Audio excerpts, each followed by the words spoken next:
একটা জিনিস খেয়াল করে দেখছো, পরীক্ষার আগে আমাদের পড়ার স্পিড অন্য লেভেলে চলে যায়। আমরা 2 বা 3 দিনের মধ্যেই 5-6 চ্যাপ্টার রিভাইজ দিয়ে ফেলি। বাট নর্মাল দিনগুলোতে একটা চ্যাপ্টার রিভাইজ দিতেই আমাদের 5 দিন 6 দিন, ক্ষেত্র বিশেষে 10 দিনও লেগে যায়। এটার পিছনে রিজনটা কি? দেখো, একটা চ্যাপ্টার কমপ্লিট করার জন্য তুমি যখন বেশি টাইম অ্যালট করবা, দেখবা সেই চ্যাপ্টার কমপ্লিট করতে তোমার বেশি সময় লাগতেছে। আর যখন তুমি টার্গেট নিবা যে না, আমার এই একটা চ্যাপ্টার বা 2টা চ্যাপ্টার 1 দিনের মধ্যে কমপ্লিট করা লাগবে, দেখবা 1 দিনের মধ্যেই কমপ্লিট হচ্ছে। বাট সমস্যা হচ্ছে এই মেন্টালিটি আমাদের আছে শুধুমাত্র পরীক্ষার আগে, নর্মাল দিনগুলোতে আসে না।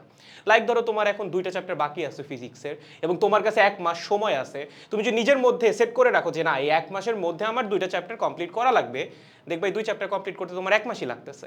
বাট তুমি যদি নিজের মধ্যে এটা সেট করো যে না, নেক্সট 10 দিনের মধ্যে আমি যেমনেই হোক এই 2টা চ্যাপ্টার কমপ্লিট করব, দেখবা সামহাও তুমি 10 দিনেই কমপ্লিট করে ফেলতেছো।